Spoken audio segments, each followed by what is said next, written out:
Hello, SOS Vestibular. Good morning, good afternoon, good evening, bom dia, boa tarde, boa noite a todos os meus alunos do SOS Vestibular.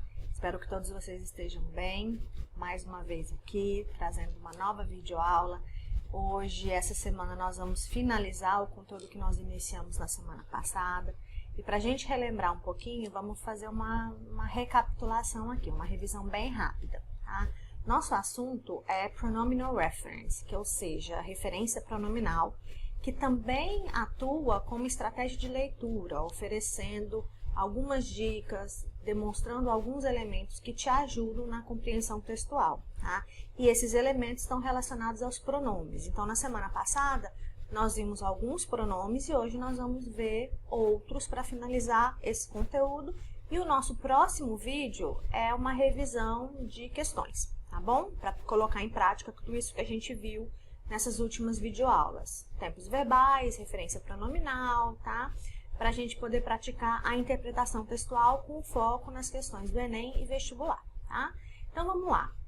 A referência pronominal, como foi falado no vídeo passado, ela traz coerência para o idioma, né? Ela traz coerência para a língua. Então, quando nós pensamos numa produção textual, nós sabemos da importância que existe nos aspectos da coesão e da coerência, né? Esses elementos que nós temos para unir o texto e para deixar esse texto com um sentido mais interessante, mais claro, mais objetivo para aquele leitor, para aquela pessoa que vai fazer a leitura do texto, tá?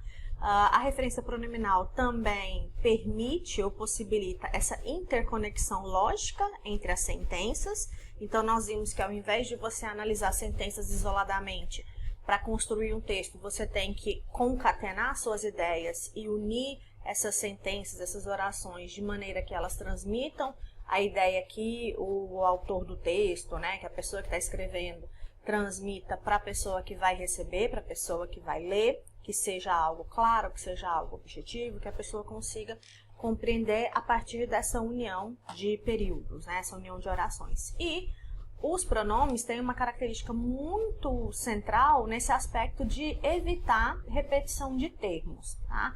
Então, na semana passada, nós vimos os pronomes pessoais, incluindo as suas 5 subdivisões, digamos assim. Então, nós vimos os pronomes sujeitos, os pronomes objetos, que em português são os pronomes pessoais do caso reto e do caso oblíquo. Vimos os adjetivos possessivos e os pronomes possessivos, que são palavras que indicam posse, como nós podemos perceber, como foi demonstrado na aula anterior. E vimos também os reflexivos, né, que são aqueles pronomes que indicam ações que são praticadas e recebidas pela mesma pessoa, pelo sujeito, né? Então, ele se matou, ela se machucou, eles se apaixonaram. Então, são ações em que os próprios sujeitos acabam recebendo o impacto dessa ação, tá? Em caso de dúvida, é só lembrar da questão do self, do self-service, que são termos que nós usamos do inglês no nosso contexto em língua portuguesa, tá? Então, vamos ver aqui os pronomes demonstrativos, tá? Continuando o conteúdo, iniciando o nosso vídeo de hoje. Pronomes demonstrativos, o próprio nome já diz, eles servem para demonstrar, né? Então, eles servem para apontar, para mostrar ou para demonstrar alguma coisa ou alguém. Eles se referem à distância, então se algo está perto ou longe do falante, do orador, do emissor da comunicação, e do receptor, bem como o número, ou seja, se aquele termo, aquela palavra está no singular ou no plural. Quais são os pronomes demonstrativos em português? Esse, essa, isso, este, esta, isto, aquele, aquela, aquilo, tá? E eles também têm suas variações no plural, tá? Então, em inglês, como a gente sabe, não tem essa variação tão pontual de gênero, né, masculino e feminino. Muito pelo contrário, os pronomes, no caso demonstrativos, não se diferenciam em gênero. Então, eu posso usar tanto para masculino, quanto para feminino, quanto para objetos ou coisas, independente de sexo, tá? Então, por exemplo, no singular, tem 2 pronomes. No plural, tem 2. Eu uso this e these, que é um som um pouquinho mais prolongado, para indicar este, esta ou isto, ou seja, para tudo emissor, tá? Vou dar um exemplo para vocês. Este copo, this glass, ele está perto da pessoa que fala, né? Ele está perto de mim, eu sou o emissor da comunicação, por isso eu uso este. Se eu estivesse falando de um copo que está longe de mim, aí eu usaria aquele, tá? Então, esse aquele em inglês é o that. Se fosse no plural, those, tá? Então, esses são os pronomes demonstrativos. This, esse é singular, esse é plural. These, para coisas que estão perto no singular. These, coisas que estão perto no plural. That, coisas que estão longe no singular. Those, coisas que estão longe no plural. Só isso, tá? E aí, analisando alguns exemplos para poder demonstrar isso para vocês, olha só. Here e there são advérbios de lugar, né? São palavras que normalmente aparecem em contextos para expressar localização. Então, here é aqui, there é lá. Então, coisas que estão distantes. Então, observe, this book é o livro que está perto da pessoa. Close é perto, também pode ser fechado. E o that book é aquele livro que está longe. Tá? Então, sempre considerando como ponto de referência o emissor da oração. Tá? O emissor daquele processo comunicativo. These é plural, those this é o plural de this, que é este. Então, ali vão ser estes livros. E those são aqueles livros, é o plural de that. Tá bom? Então, aqui nós temos this e that usado no singular. This para coisas que estão perto, that para coisas que estão longe. This and those no plural. These para coisas que estão perto, those para coisas que estão longe, ok? Como é que a gente analisa isso nos contextos, tá? Normalmente esses pronomes, eles sempre vêm acompanhados de um nome, fazendo função de identificadores ou modificadores de um substantivo, ou eles podem fazer a função de sujeito, quando ele pode ser traduzido, por exemplo, como isto ou aquilo. Então, quando você vê a frase this is wrong, this is right, this is weird. Então, é como se você estivesse falando, isso é estranho, isso é esquisito, tá? Isso o quê? Isso, essa situação ou esse contexto, esse objeto que está sendo apontado pelo emissor, ok? Agora, nós vamos falar um pouquinho de pronomes relativos, tá? Então, quando a gente fala de pronomes relativos, de novo, o nome transmite algumas ideias para nós. Então, relativo, ele relaciona. Então, o pronome relativo, ele se assemelha àquele conteúdo que nós vimos anteriormente, que são os marcadores de discurso. Então, da mesma forma que os marcadores de discurso, eles unem, eles ligam, né, as ideias a partir de orações que podem ser unidas por eles, ou conectadas por eles, dando ideia de adição, de adversidade, de concessão, de condição, de resultado, consequência. Os pronomes relativos, eles também fazem essa função, eles unem termos, eles unem orações, tá? E aí eles desempenham essa função de palavra de ligação, tá? Ou de elo em uma oração, tá?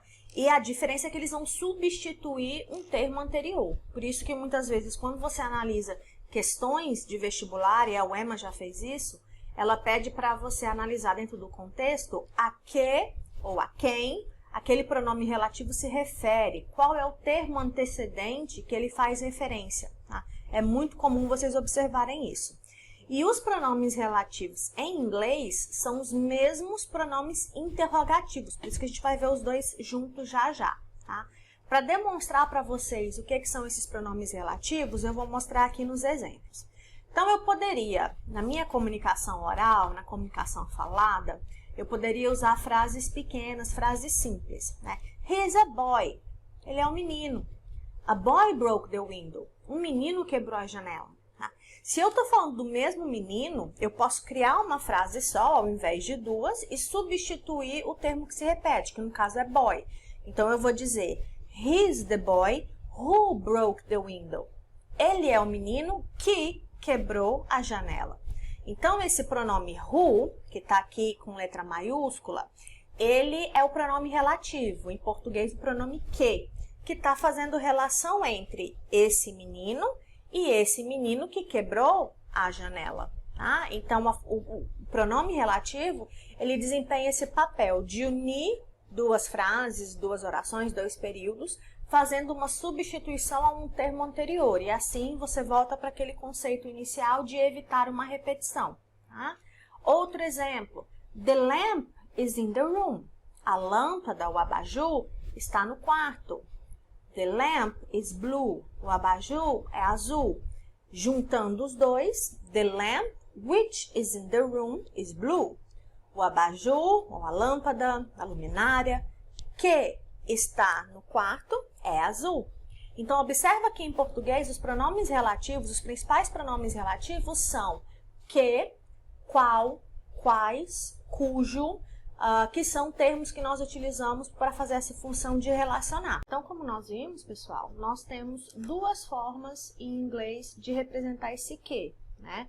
Então, nós temos o who, que é o que para a pessoa, que no caso foi usado como um exemplo, the boy who broke the window, o menino que quebrou a janela. E nós temos o which, que é o que usado para tudo que não for pessoa. Exemplo, objeto, animal. Então, toda vez que você estiver se referindo a algo que não seja pessoa, como foi o caso do abajur, por exemplo. Tá?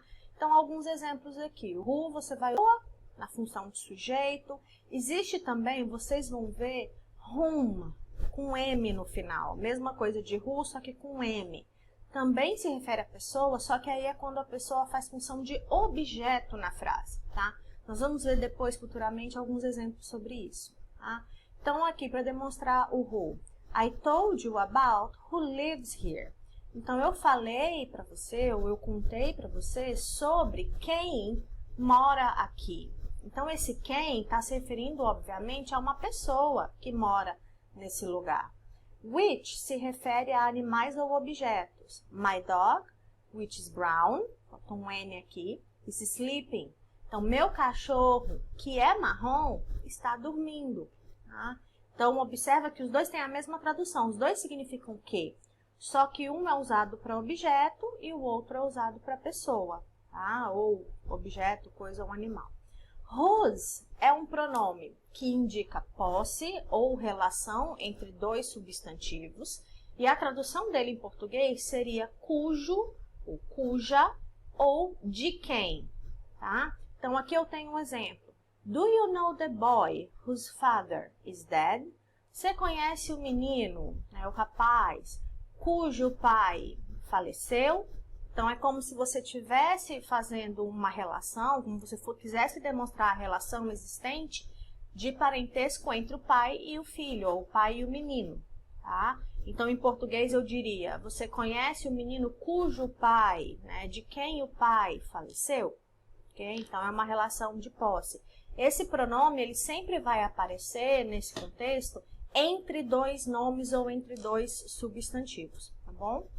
That, vocês devem ter percebido, olha aqui, é o único pronome que não tem WH. Então, ele começa com that. E a tradução dele também é que ou qual. Aí você fala, professora, mas lá no começo do vídeo não tinha esse that? Então, nós falamos dele como pronome demonstrativo. Então, é aquilo que nós discutimos nas nossas aulas, lá nos momentos presenciais. Em inglês acontece muito isso, de você ter uma palavra que desempenha diferentes funções ou apresenta diferentes sentidos, o caso da polissemia, né? Então, that é uma dessas palavrinhas. Ele pode ser pronome demonstrativo quando a função dele é de demonstrar distância, proximidade, singular ou plural, ou ele pode ser um pronome relativo, quando a função dele for de relacionar um termo com outro termo, uma frase com outra frase. E olha que interessante, esse that, ele funciona como um coringa, tá? Ele tanto pode ser usado para pessoa, como ele pode ser usado para coisa, objeto ou animal. Tá? Então, ele pode substituir o who e o that, uma vez que você estiver usando esse pronome que para fazer definição de alguma coisa. Tá? Exemplo, I do not like the car that it's parked here. Eu não gosto do carro que está estacionado lá. Tá? Eu não gosto daquele modelo de carro, deste tipo de carro. Tá? Então, ele está falando de uma coisa, mas eu poderia dizer, eu não gosto daquela pessoa que trabalha naquele lugar. Tá?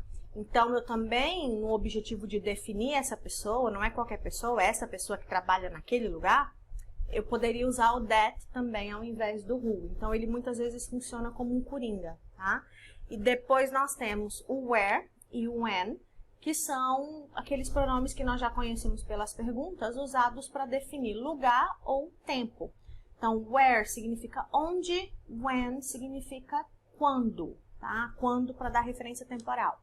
Então, exemplo, Santos is the city where I was born. Santo é a cidade onde eu nasci. Está falando de um lugar. July is the month when I was born. Julho é o mês em que, ou o mês quando eu nasci. Então, os dois são usados bem especificamente para indicar referência temporal ou referência local, de local, tá? E aí, falando desses pronomes, vocês devem ter observado. Os pronomes que nós vimos lá, em grande maioria, são esses pronomes que começam com WH. E para quem já tem um contato com o inglês, seja da educação básica, do ensino médio, ensino fundamental, de cursinho, vocês devem ter um contato grande com essas palavrinhas na função de pronome interrogativo, né? Que são essas palavras que você usa no começo da frase para fazer pergunta. Então, observa outro exemplo daquela questão do inglês. Uma mesma palavra pode ser usada em diferentes contextos. Então, as mesmas palavras que a gente acabou de ver como pronome relativo, ou seja, com a função de relacionar um termo com outro termo, uma frase com outra frase, ele também pode ser usado para fazer pergunta. É a mesma coisa. E aí, de novo, vence aquela mesma ideia. Para que eu uso who? Sempre que eu estou me referindo à pessoa. Para que eu uso when? Quando eu me refiro a tempo, ao momento. Quando eu uso where? Quando eu falo de lugar. Quando eu uso why? Aqui já tem alguns a mais que não apareceram lá, mas observa que esses também podem fazer função de pronome relativo, tá? Você pode ter também o que, o qual, para fazer função de pronome relativo e o why também, tá? E a exceção aqui dos pronomes interrogativos ou dos pronomes usados para pergunta é o how, que não começa com WH, tem uma ordem diferente, é H-O-W, ao invés de W-H-O. E ele é usado como, ele tem a tradução de como a frase how are you, como vai você, para indicar modo ou maneira, ou forma. E o how também permite a combinação com outras palavras para criar outros pronomes interrogativos. Exemplo, how many, quantos, how much, quanto ou quanta, para coisas incontáveis. How old, quantos anos, how tall, quão alto. Então, ele também pode criar essas combinações para fazer perguntas, tá? Então, vamos analisar aqui. Who significa quem, quando você faz pergunta ou quando você cria frases interrogativas. Ele é usado somente para pessoa. Who was at the party? Quem estava na festa? Who is your best friend? Quem é o seu melhor amigo, a sua melhor amiga? Where é usado para lugar, para posição. Where do you live? Onde você mora? Where did you go? Para onde você foi? Foi porque o did, lembra, é passado. When, usado para tempo, para ocasião ou para momento. When is your birthday? Quando é seu aniversário? When did you get up? Quando você se levanta ou quando você acorda. Why é usado, ou quando você acordou. Why é usado para fazer pergunta, é o porquê, quando ele quer descobrir a razão ou ele quer uma explicação de algo. Esse why é o nosso porquê de pergunta. O porquê de resposta em inglês é o because, tá? Escreve be, né, o be, e cause, que é o nosso por causa de, ou porquê de resposta, tá? Em inglês só tem dois porquês. Why are you sad? Porque você está triste. Why didn't you call me? Porque você não me ligou. What é o que, o qual? É qual. Qual, a diferença do qual. Tá? Então, qual a diferença entre um e what é aquele mais comum que nós conhecemos. What is your name? Qual é o seu nome? Então, você usa o what quando você quer saber de algo bem específico, tá? Ou quando você quer saber de um objeto, por exemplo. Então, what are you doing? O que você está fazendo? What is your number? Qual é o seu número? What's your name? Qual é o seu nome? Which você usa para indicar qual ou quais, só que a diferença é quando você tem alternativas ou escolhas na possibilidade de resposta, tá? Então, eu pergunto, which dress is good? Então, você está perguntando qual é o melhor vestido. Então, você mostra esse ou aquele, tá? Which is your favorite color? Qual é a sua cor favorita? Azul ou branco? Então, você usa o which quando você tem uma resposta mais delimitada. E o what quando você está falando de algo mais abrangente, tá? Apesar de você ver aqui nos exemplos, something specific thing, uma coisa específica, no sentido de que na sua resposta você tem algo muito particular. Qual é o seu nome? Né? O seu nome é algo bem particular. Só que esse nome está imbuído de uma quantidade enorme de nomes. Tá? Você pode me falar José, João, Maria e tantas possibilidades que são infinitas. Só que para você, o seu nome é algo muito específico. Tá? Which leg hurts? Qual das pernas dói? Então, você tem duas pernas, uma ou outra que vai estar dolorida, ou é a direita ou é a esquerda. Tá? E o how, como já foi falado, é o como, e ele é usado para indicar modo, maneira ou forma. How was your day? Como foi o seu dia? How do you know her? Como você a conhece? Tá? Então, é como se você estivesse falando de onde você a conhece, tá? Qual a relação do conhecimento, quando você a conheceu, de onde você a conhece, ok? Pessoal, no nosso próximo vídeo, na próxima videoaula, nós vamos ver esses pronomes usando exemplos, tá? Então, nós vamos estar fazendo aí uma revisão dentro de contextos para nós tentarmos analisar esses tempos verbais que nós estudamos e esses pronomes e marcadores de discurso que nós analisamos, ok?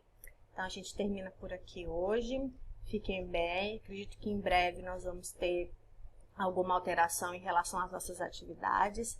Então, se cuidem, quem tiver a disponibilidade, quem puder, assista o vídeo por completo, faça a leitura dos materiais que nós estamos postando lá nos ambientes virtuais, para a gente tentar manter aí uma rotina de estudos, ok? Fiquem bem, se cuidem. Bye, bye.